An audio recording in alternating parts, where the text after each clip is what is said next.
Good evening and welcome to our monthly membership webinar. We're excited to have you all joining us tonight. Our topic, in case you're wondering, is sponsoring a service companion club. We've got a great lineup of panelists here tonight to share their stories with us. And we also have Tom Gump as our moderator. Always a pleasure to have him with us. So thank you again, Tom, for your time. We know that it's always not easy to get that. So thank you for that. We appreciate it. So we know that we have switched to a new format and a platform basically, and we just want to remind everyone, we know you're here, you're on this call, we appreciate you taking the time to register, but please remind people in your district and others as well that this is something that can be a valuable tool in your membership toolkit. We do post them after the fact, the videos on our website, on our Zone website. But you can go now and register. If someone you can think of, send them a text for the future or an email and let them know. Sign up for the future because we still have, each month we do this. So now we are going to bring up a poll because we always have a call to action. After the end of tonight's webinar, we'll have a call to action for next month. So following up from last month, we have a poll that we're going to bring up now. And so we would like you to answer this question. Does your club use a structured membership committee? Please choose yes, no, or I don't know. And as you do that, we'll just take a second to also ask you, could you please think about topics that, if you look at that website like we just talked about, and you see a topic that's not there that you would like to have, could you please share that with us? I know in the email when you get registered, it has Lloyd Campbell's email. If you'll let him know, if you have a great topic that you say, I really wish that they would consider this for the future, please let us know because we're constantly looking at that. We're about to have a strategic planning time for us to plan for next year. So we would love to have your thoughts as we go forward with the ideals for monthly webinars. And with that, I am going to hand it over to Tom. And I guess one final reminder, this is a webinar format, so Q&A will be where you put your questions if you have them. We will try to have some time at the end of our night for some questions, but please put them in there as you think of them, and we'll try to respond if we don't have time at the end. So Tom Gump, please take it away. Well, thank you very much, Mindy, and thank you so much for all you do for Rotary. I love that you're wearing an orange headband and orange shirt because that's one of our theme colors this year, and orange symbolizes change. And it's interesting because if we want to grow in Rotary and we want to have better clubs and better organization, we do have to change. I was at a Pets in New York over the weekend, and we started out by the speakers going to each of the table of the few hundred people there. They had tables of 12. And every table I went to, I said, well, what do you want to talk about? And without exception, every single club, every single table said membership. So I'm glad we're talking about membership. I'm glad we're talking about change. And I'm very excited about our panelists tonight, Kate, Mark, Lynette, and Deb. And I'd like Kate to come on the screen so she can tell us a little bit about herself in a way of an introduction. Hi, thank you, Tom. My name is Kate Hurst. I'm in Wisconsin. I'm a member of the Satellite Club of Waupaca, Friends of 6220 Exchange. Well, that's wonderful. My family and I have always loved Youth Exchange. It's one of the things that excites us most about Rotary. So, can you tell us what motivated you to form a service companion club? All right, so our companion club is based on a common goal of supporting Rotary Youth Exchange. And my first experience with Rotary at all was as a 15-year-old. I was a Rotary outbound for exchange, which really opened up my world from a small Midwest town to being a global learner trying to survive learning a new language.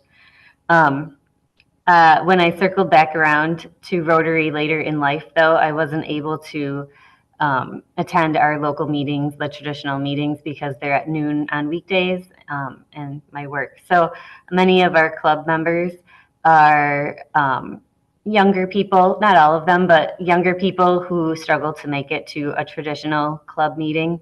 So that was one thing that made us want to form a satellite club.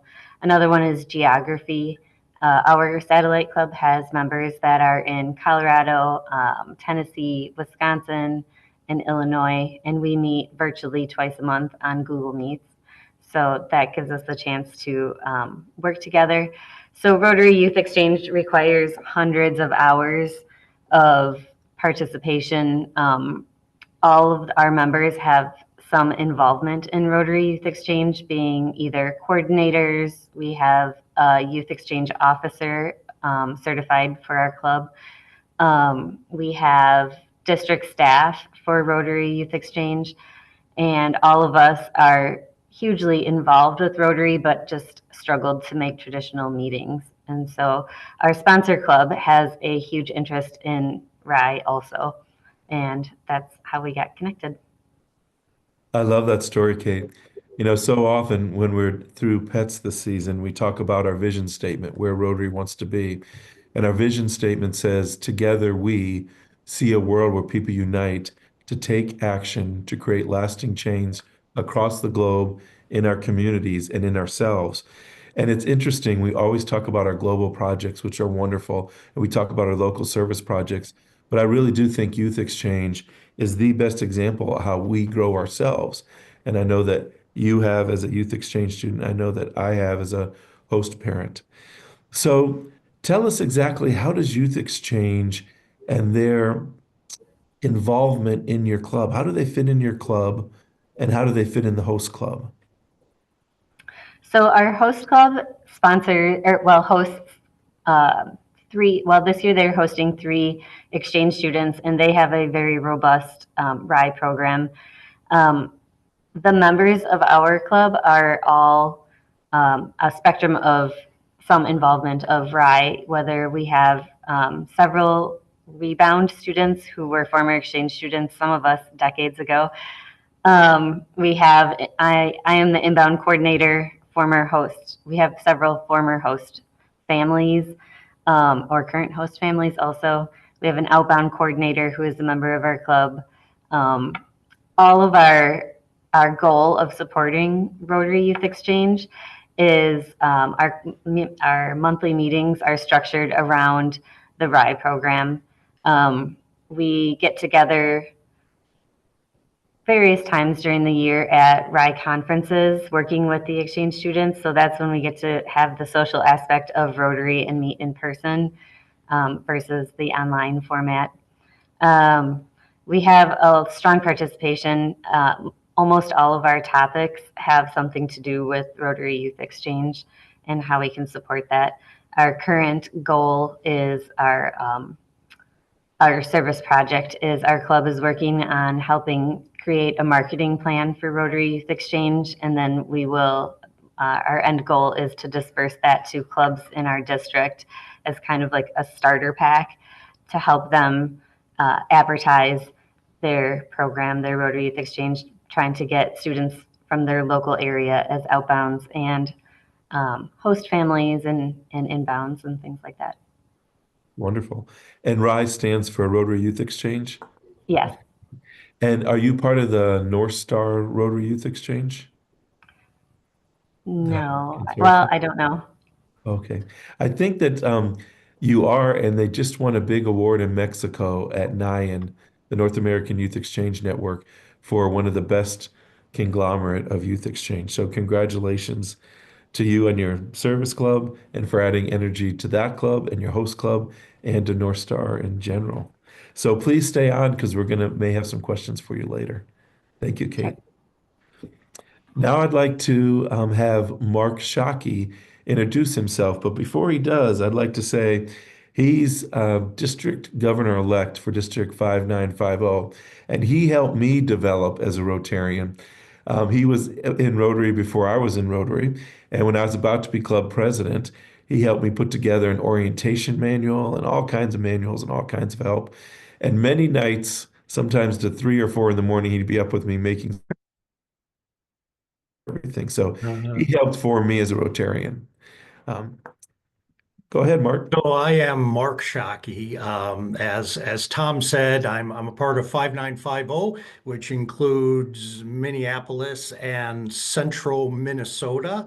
And a shameless plug, will be the host for the 2028 RI convention.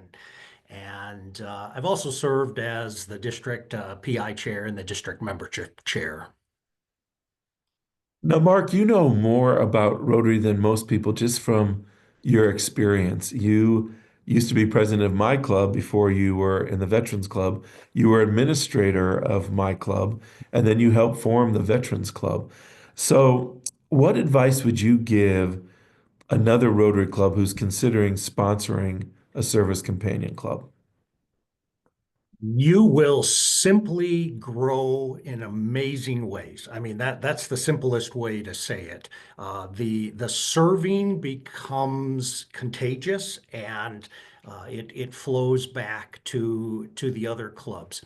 You know, I've been a part of Rotary since back in 1989. It was the year when Harry met Sally, and the time in my early career when I was introduced to a number of impressive community leaders who ate lunch together in an Italian restaurant on Thursdays, and then they gathered in the evening to do service projects all over Pittsburgh. That's where we were located. So my initial sense of what Rotary was is really about serving, and unique serving that happened in different ways. So fast forward to Minnesota, where 5 years ago I was invited by a DG, also known as Tom Gump, to meet with a group of military officers to explain Rotary. And a little bit of setting, the previous weekend, I had waved a sad farewell to my son-in-law, who was being deployed for a year, leaving two little ones behind with my daughter. So how could I say no to talking to military officers about Rotary? And Tom was excited about the possibility of starting a cause-based club, and recognized that there were a lot of VA individuals around, from the veterans, from the VA hospital just across the road from the airport, to the large National Guard and Reserve base at the MSP airport. And the vets Tom invited became the charter members of the Rotary Club of Minnesota Veterans, the first cause-based Rotary club specifically for veterans. And as there was little knowledge of Rotary, I ended up joining that club and was honorably named the XO by the president. So what's really interesting about it is our story. So the Veterans Club was actually formed as a full cause-based Rotary Club. But what would happen several years later took on a whole new approach. It was interesting because we had a number of vets who were a little bit more mature, and they had retired as veterans, many of them in full-time military service, and so they were happy just to gather and do Rotary meetings. We brought in a lot of different organizations, and they were all veteran types of organizations. And then what would happen is we would meet and we would go home, and we did a lot of talking about serving, and we did some incredible service projects. But as time went on, there were less and less service projects, and just more and more sitting around in an evening. And we had a young group of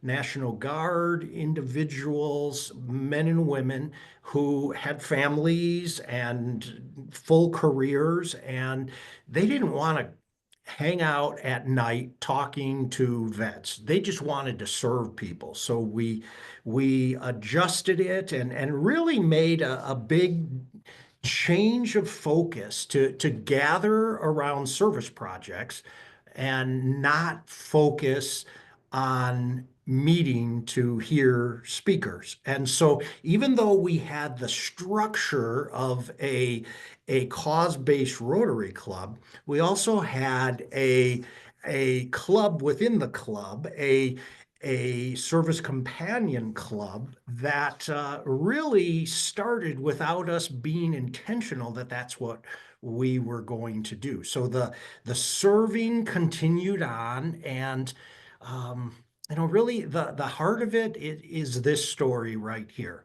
It had been a year that the club had not had a formal traditional meeting, but the serving projects continued on, which was very unique and a lot of struggles, deployed leaders. That becomes one of the difficulties of a veteran club is there are a lot of deployments, and often we don't know exactly when those deployments are going to step in. So when we invite leaders to come along, we might lose them, to a deployment for a time.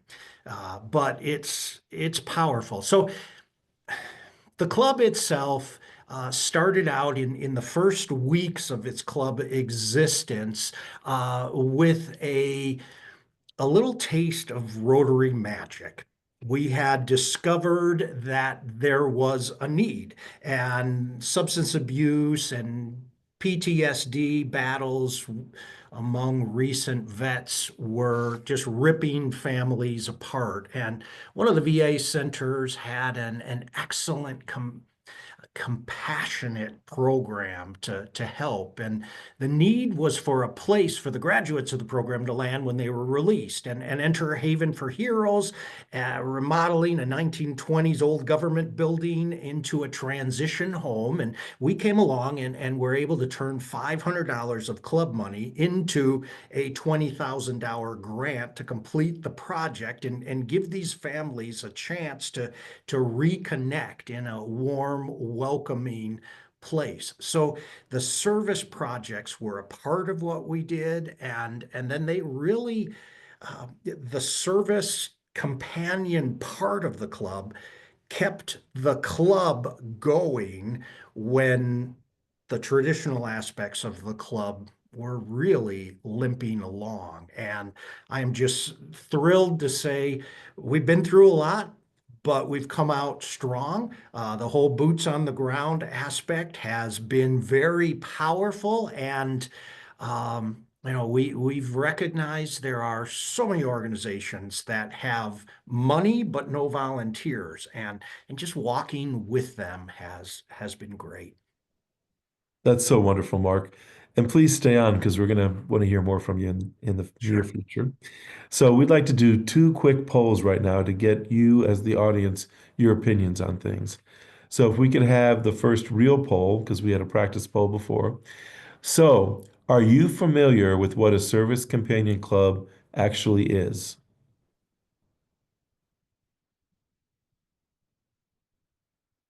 I feel like we should have the Jeopardy theme music going in the background. Excuse me. And do we have the answers? Yes. We have 60% yes and 40% no. Well, you're definitely in the right place because we're going to find out exactly what a service companion is. Club is here tonight. So, poll number 2. Have we clarified that Service Companion Club is a satellite club that may have a different structure?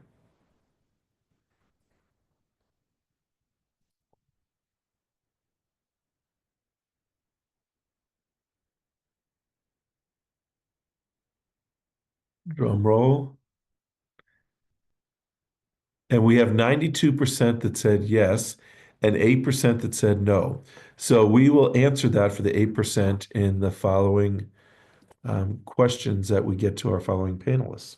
So I'd like to have Lynette come on the screen and introduce herself. Hello, everyone. My name is Lynette Doan. I'm from Ansley, Nebraska, a very small community in central Nebraska. And when I say small, we're less than 500 people, so we are very small. I retired from my job about a year ago, the end of December, or end of January, excuse me. And I spent 43 years working in city government as the city clerk. So I had a lot of experience in providing services from the governmental side. And after I retired, I wanted to kind of get back into community service. And there were some like-minded people that wanted to do the same thing. Ansley did have a Rotary Club many, many years ago that was all businessmen, and that had been not active for a number of years. And so there were some like-minded people got together, and we felt like we wanted to do community work. Ansley had many community organizations in the past, but those had all kind of disappeared. And so Rotary seemed like a good group to form and to do the kind of community work that we felt was important. All for improving our community, helping some growth, helping to bring some services, helping to bring the community together. And so we had the opportunity to become a service group with Broken Bow, which is only about 15 miles from Ansley. And that seemed like a wonderful opportunity to rely on their expertise, their experience. They could give us some clues about how to get started, what to do, and we could collaborate with them on mutual type of interest projects. And also got some guidance from them on how to kind of set off on our own, everything from how we might want to set our meetings and, all that type of stuff. Well, that's great to know. And it's interesting that you could have a service companion club in a large club or you could have it in a smaller club. So, how did you choose to focus on what service projects? Well, we pretty much focus on what we see for a need in the community, and just encouraging community growth and community togetherness, I guess, if you will. So we're going to do some beautification projects this year. We have a couple of our members that are very involved in trying to get a daycare in Ansley. And as most of you know, daycare in communities, especially smaller communities, is a huge problem everywhere. And our membership is probably people in their upper 20s, lower 30s, clear up into their 70s. So we think that gives us a broad spectrum of interests, of focus, but everyone comes together, and we've been very agreeable on the projects we'd like to work on, and how to bring people together in our community. We've done some things this fall. We kind of kicked off with a Halloween supper to bring people together, just to kind of get our name out there for Rotary. And this is what we're here to be, a service club to do projects to help Ansley be better. We did a Christmas tree lighting project at the park in December.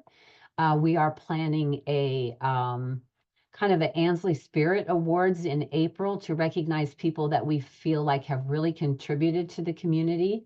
And so those kinds of activities to just kind of focus on community and the importance of being together and supporting. Wonderful. And I'm sure there's some in the audience tonight who would like to know how to start a club now that we have them interested. So, how did you go about starting your service companion club? Well, I think that probably it started with one of our current members, Michelle Nelson, who was a member of the Broken Bow Club. And Michelle actually was a member of the Rotary group in Broken Bow, but she took over my job at the city office.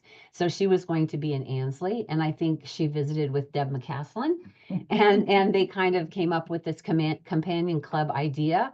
And so we kind of put out the word that we were going to be working on this, inviting people to come. And then they came and they kind of gave us an explanation. Deb and Norm came and gave us an explanation kind of the structure of Rotary, their focuses, their purposes. We had a couple of kind of meetings that focused on that kind of information to develop an interest. And so then we kind of set off on our own and sat around the table and said, what do we want to focus on? What are our goals going to be? And kind of came to a general consensus of really focusing on our community, but at the same time, collaborating with the Broken Bow wherever we could step in and help. And that's happened at least on 3 occasions already in this first year. Wonderful. And how many people did you add to the host club? 14 people. Wonderful. Wonderful. Over what span of time? Well, actually, those were our initial people to sign up was 14 people. One person has since decided that it's just not going to work for her because we have noon meetings and she works out of town. And so that doesn't really work for her, but our membership, we really haven't grown, but we have at least maintained our original group. And, we're always open and always inviting. Wonderful. And you said you had some help from PDG, Deb McClassen. How does an individual, a Rotarian who wants to start a companion club, find that spark plug or that person to help them get started? Well, I think if you know, first of all, communicate, say, hey, we're interested in this. Who can we talk to? Who can help us? And then set up meetings with them and kind of get that core group of interested individuals and just really rely on their leadership, their experience, their recommendations. They've made recommendations to us for potential fundraisers. And also just we can call on them if we need help, if we need warm bodies for a project. And we have collaborated with them to provide people, with their types of projects that we're going on. And we're very close. I said we're only 15 miles apart. And so it's just finding someone, asking, communicate, reach out, find the person, and we've discovered that they are very open and welcome and want to teach you and have you start your own group and give you some options and some different ways that you can manage your own group. Well, that's great advice. So you listed a bunch of projects. How do you decide how to do your projects? Do you survey the community? Do you survey your members? Do you survey both? Well, so far we've just surveyed members. But like I said, with that broad range of age groups, we've had, a lot of the daycare are obviously the younger members see a need, but the older members, we realize that there's a need. Everyone is thinking if we do, like, let's say the property or the yard of the month, that's going to encourage people to be proud of our community, to get involved, to have ownership and be good citizens. And so it's just kind of a combination of who talks to who and what you hear on the street or in the coffee shop or at church. And you're going to get ideas from a broad range of age groups and individuals. One of the things I really like about your Service Companion Club is you do all the different types of projects. Because I know the sponsoring clubs, sometimes they always do the same projects. Like maybe they do highway cleanup every year. They've been doing it for 20 years or 30 years. So it's nice to have that around. So if you don't mind staying around, because we may have some more questions for you. But right now we have to move into another poll.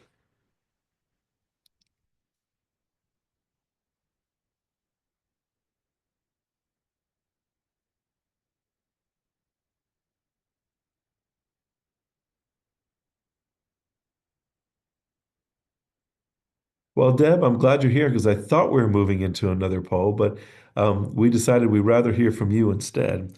So, so Deb, would you mind introducing yourself? Oh, not at all. I'm a past district governor from 5630, and currently I'm an ARC, which is fancy words for Assistant Rotary Coordinator for our zone.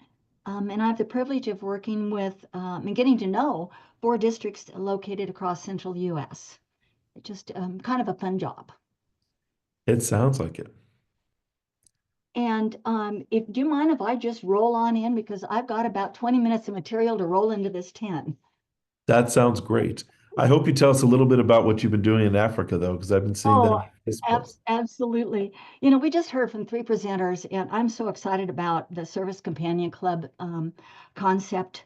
They shared their passion and all just have demonstrated the power of collaboration. And that's really what a Service Companion Club is collaboration.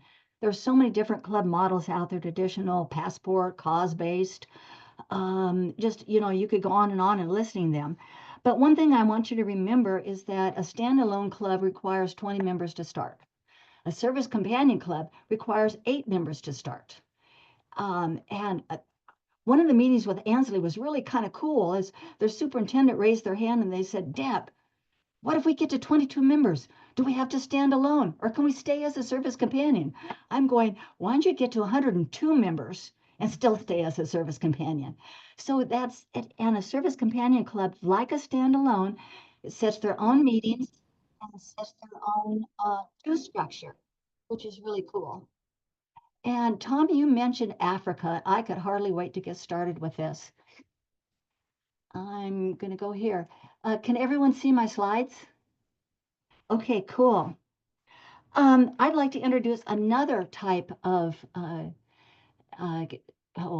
club type, and that is a twin club. Oh, sorry. Uh, we have a twin club with Victoria Falls in Zimbabwe.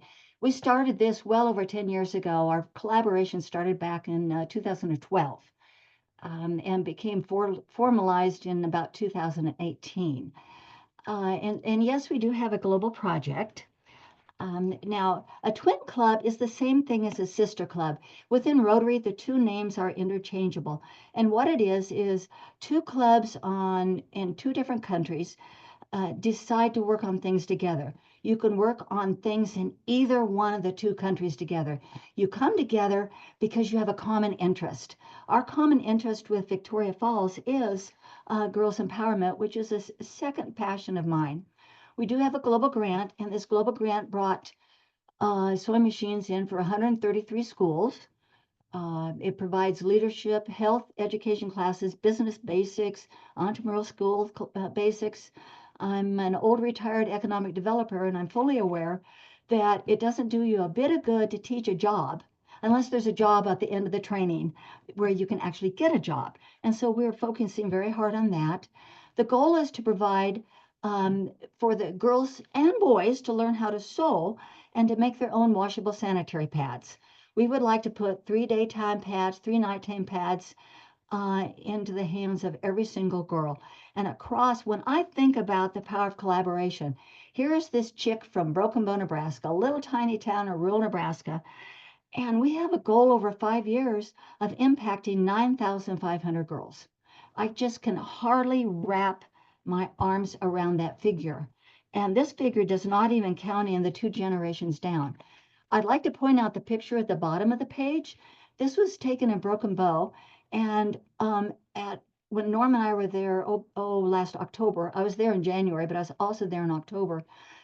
We brought 1,000 granny panties to Zimbabwe with us in suitcases, and we had a Drop Your Panties Here campaign, which was really kind of cool, and our community got really involved in it. That was really kind of neat. And here, what I'd like to show here is part of this is training how to sew. So we brought in 2 teachers from every one of the 133 schools to teach them how to sew. And I'd like to point out the gentleman in his white shirt. I was standing beside him and he kind of looked up at me and he goes, "You have a question? I think that you want to know why I'm here." And I said, "Yes, I do." And he said, and he's a longtime teacher. He's a history teacher. And he teaches in Bingen, Zimbabwe, which is one of the poorest of the poor villages. And he said, "I'm here because I'm a husband and I'm a father and I have daughters and I have sons who will have wives and they will have daughters. We have to figure out how to keep these girls in school." To put it in a nutshell, when a girl can't take care of her period, she misses at least 1 week out of every month of school. So you think about trying to pass a math class after you've missed at least 9 weeks out of every week of a month of school. And that's really, really tough. And so on the next one, And so we formed sewing clubs. And you see all these gentlemen up here? These boys are also learning how to sew because they want to help their classmates. And I absolutely loved that. I'd like to point out this picture here. You see the gal in blue? She's a mine worker. She has a great job. She works in a coal mine. She works the night shift, then she goes home, she cleans up, she gets a couple of hours sleep, and she comes back to the school because she wants to learn how to school. So she has been coming to this after school program, but even more than learning how to school, she had to drop out because she could not take care of her period. She wants to help the girls in that school take care of their periods. And she was just a delight to talk to. We also put sewing machines into women and youth vocational centers. And these are centers that hire girls who had to drop out of school. And this is one of the handouts that we give out when we give a package. So each girl takes home a bag to carry the things in, 3-day time, 3-night time, another bag to wash the pads in, and this very important piece of paper that says that you are important. You are amazing, you are kind, you are special. The gentleman you see down toward the bottom of this picture was a very respected tailor in the area, and he is volunteering his time to teach the girls how to sew properly because he sees the importance of keeping girls in school. So this is where we're at with this particular grant. The machines and accessories and fabrics are purchased and distributed. The training of the program's done. Handover of machines is done. And we have multiple NGO partners from the Ministry of Education, the Health Ministry. You don't do this alone. It's all about collaboration with all sorts of people. And we have another project coming up. We're in the middle of launching a second global grant to drill solar-powered boreholes for 4 schools and villages, and to build girl-friendly toilets and sustainable community and school gardens. What I didn't tell you, okay, sit down, everyone. Of the 133 schools that we're in right now, 4 have water, 6 have electricity. And these are schools that it's not unusual for them to have over 1,200 kids at each of these schools. So you have 1,200 kids, no water, no electricity. While I was there this last, in January, we also established a pen pal program between the Interact clubs in central Nebraska and the district, in this particular district of Zimbabwe. And I had probably 50 to 60 kids show up for the meeting. And we had a chance to talk about winter. They were very interested about our Nebraska winters. And of course, if you're invited into a classroom, you show up, especially if they want to talk English. And just so much fun. So what the bottom line here is that more members equates to the ability to accomplish more and to dream bigger dreams. The projects we're doing in Zimbabwe, we certainly in Broken Bow could never dream of making a difference for 9,000 girls on our own. And I know that the club in Zimbabwe is so appreciative of our partnership. They would not have dreamed this big without us, and they would tell us this all the time. And over the years, we have become friends, and that's really, really cool. I think I'm under 10 minutes. Tom, did you You have are. I have a few questions for you, though. talked really fast?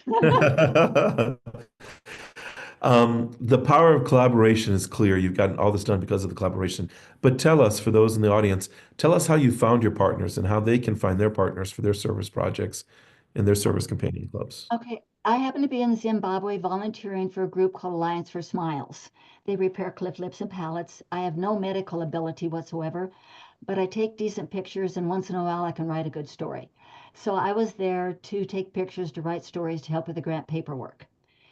And after our mission was over, the 2 nurses and I kicked off and went to Victoria Falls. They wanted to go shopping. I personally hate to shop. And there was a sign on the wall that said, Victoria Falls Rotary Club meets here Thursday at noon. And I showed up. And Wonderful. They took me under their wing and they showed me everything they were doing. They had a similar club size to our club. You know, it's 20 members here, 20 members there. It was so cool to meet everybody. And they said, would you be interested in being an international partner? I jumped all over it, took it back to my club, talked about it. We did a number of Zooms together and we decided, hey, let's walk down this Rotary path together. And we've become friends where the families are important to us. It's just really kind of a cool collaboration. Very cool. Now, I'm glad you're our last speaker because my understanding is you're part of the Zone membership team. Yes. So, can you please tell our audience here where they can get resources to find out more about how to start a new club, satellite club or otherwise? Well, we have a bunch of resources that we are going to be putting onto the Zone website under membership. And all of these resources basically came from Rotary International and their Learning Center.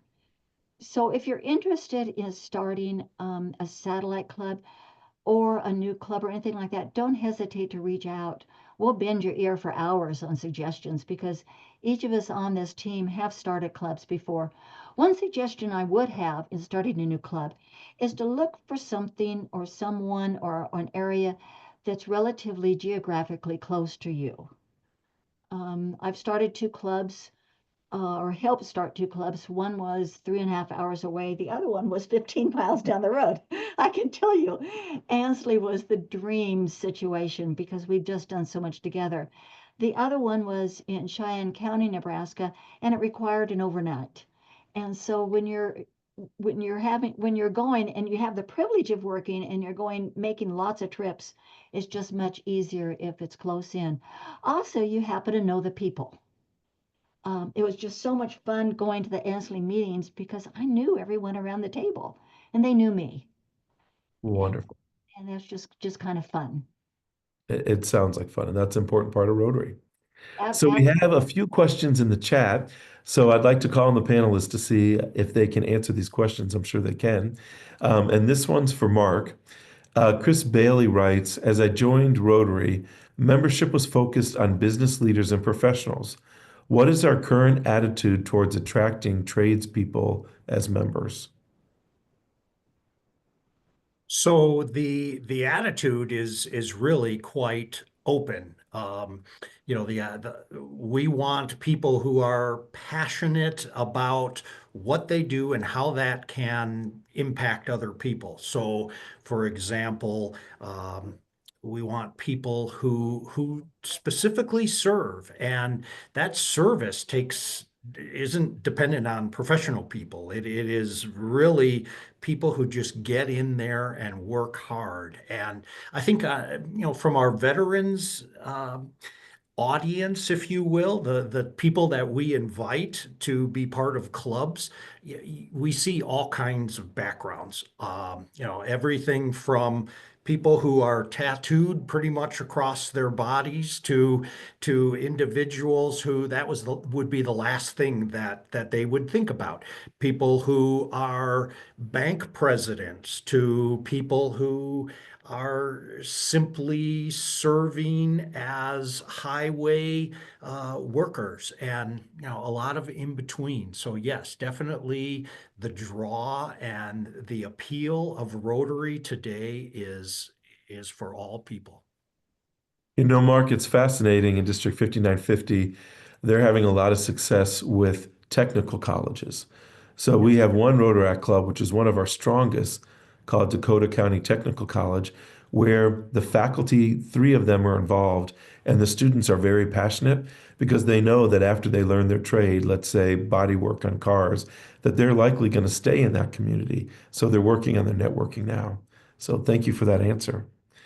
And Mindy, I was wondering if you could answer Dean Clark's question, which is what is the difference between a companion club and an extension club?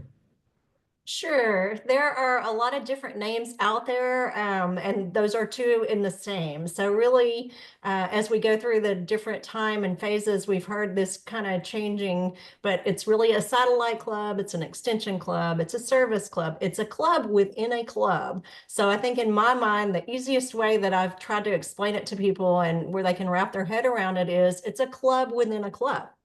So Love as it. we've heard tonight, the Rotary Youth Exchange group or the service group that Lynette spoke to, or the veterans group, it's kind of a group that's kind of cause-based or focused on a certain area, and they're Rotarians, or if it's a Rotaract club sponsoring, another club, a service companion club, same thing. But they are part of the club. They just are a different group within that club. I love it. A club within a club. So same club, just different place to meet and different time to meet. That's wonderful. Great explanation. Thank you. And one quick thought, because I didn't hear it mentioned at all, but a lot of times their dues are less because as a Rotary club, they are paying, less because they're not meeting and having a meal. So they are paying, Rotary International dues and district dues, but they may not be paying the club dues because they may not be having a meal. They're just meeting to do service. So that's also an advantage. I know that Kate mentioned flexibility in terms of meeting later. A lot of that plays into schedule, but also the cost plays into it. Wonderful. So Deb, Sharon Burke has two questions, and I think that they are addressed to you. Have any plans been made to bring a well to the schools, and how far are they from the water? It depends on I'm gonna answer the second one first. It depends on the location. Most of the time, the water comes from the rivers, so they can be 2.5 hours walk from Okay, water, a long ways. Are there any plans? Yes, this next grant that we're doing will bring water to 4 schools. And this will at the same time bring the water to the neighboring villages.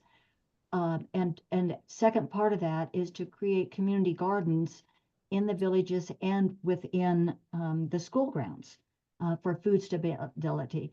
Food stability is an issue. well, thank you very much for answering that. Um, Now, do you have anything else you want to say, Deb? Yes. Okay, okay. If anyone would like a more extensive program on that, please just reach out. I'd love to come to your club meeting if it's close or join by Zoom.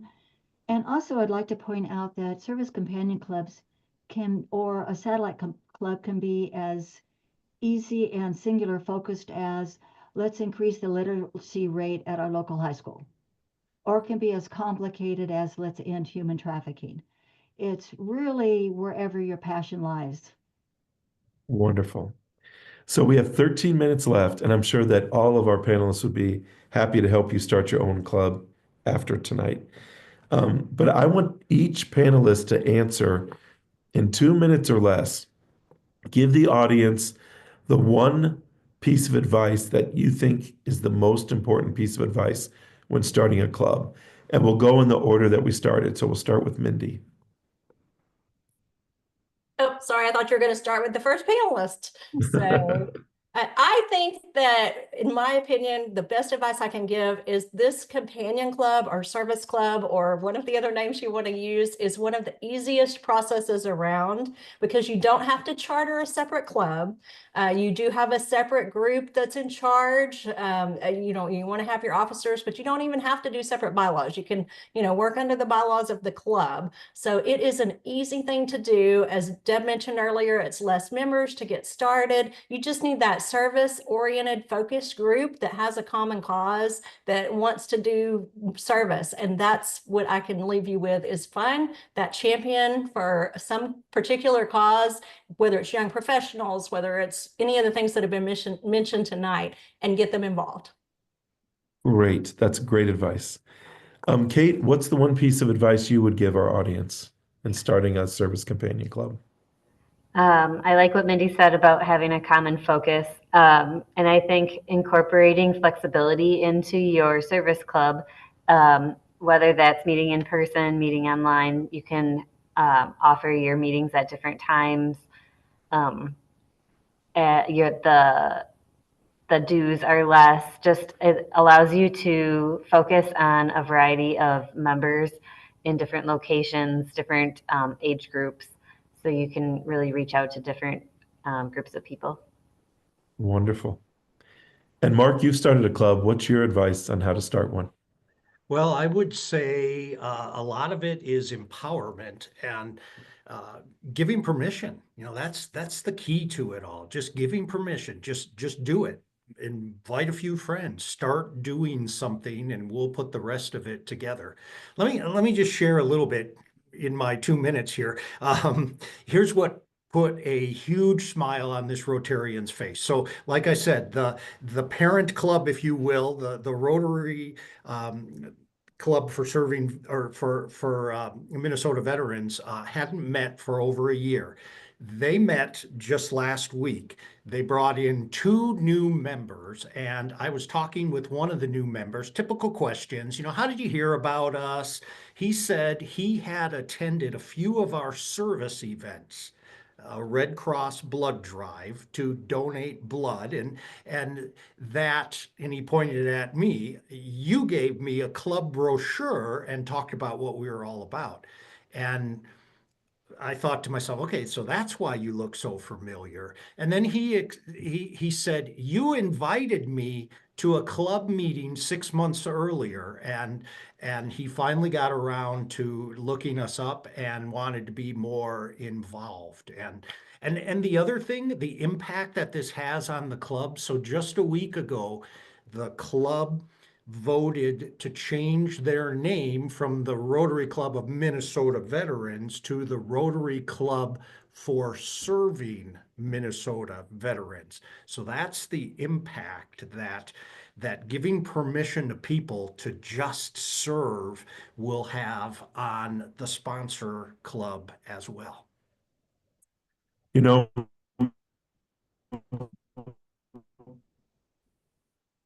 what impresses me about your club, Mark, is that it does so many roles. So a lot of times when we go to pets, you know, these clubs, our average club now is 30 people. In 1996, it was 60 people. So people sometimes say my club's too small to do service projects, but you could be like Mark's club and partner up with other clubs. So it's a good thing to keep in mind. So Lynette, what's the one piece of advice you would give to us here tonight? Well, I don't know as I have anything that much different to say than anyone else has already said. I think that you just want to collaborate with people that are interested in doing service, whether it's project oriented, and ours is community based, to improve our community. So if everyone has that mindset that they want to participate in providing service in whatever form that is, then I think those shared core, that shared core value is very important. And then maybe to be open-minded in the type of projects that you will get involved in. Like I said, we have a broad spectrum in our age range, and so everybody brings something different to the table, but everyone has been very open-minded to participate and to serve all of those different kinds of projects. And so, wanting to serve, being open-minded about your projects, never stop thinking of new things that you can do, whether it's, service project oriented or community project oriented, and then just be very open to the collaboration, how you can help each other. Sounds like great advice to me. So we only have a few minutes. Oh, Deb, we have to give you your chance to give us your advice. I think as you collaborate with others, whether it's through a service companion club or a twin club or a sister club, or maybe even a club that's down the road, an important question to ask is if time, resources, and volunteers were not an issue, what would you do? If you removed all 3 of those, what would the dream be? And then you can dream big. And by George, through Rotary, you can get it done. Wonderful. Could you answer a question for us because there's been more questions that come in? How do dues work in satellite clubs? Satellite clubs can set their own dues. They are responsible to pay Rotary International and their district, but other than that, however they work it is strictly up to them. Wonderful. So we only have a few minutes left, so I'm going to turn it over to Past District Governor Mindy so she can wrap it up for us. So thank you, Tom, for an excellent job. And to all of our panelists, kudos to you for sharing lots of great information. Again, just a quick reminder that this will be recorded or is being recorded, and it will be on our website, so you can share it with others. And just a reminder also, the poll that we did earlier, I didn't get to say that, but we did have 80% say yes. And so that's great that they were taking action from our last time in our membership committees. They have structured membership committees. So we just want to remind you that our next webinar will be on April 15th.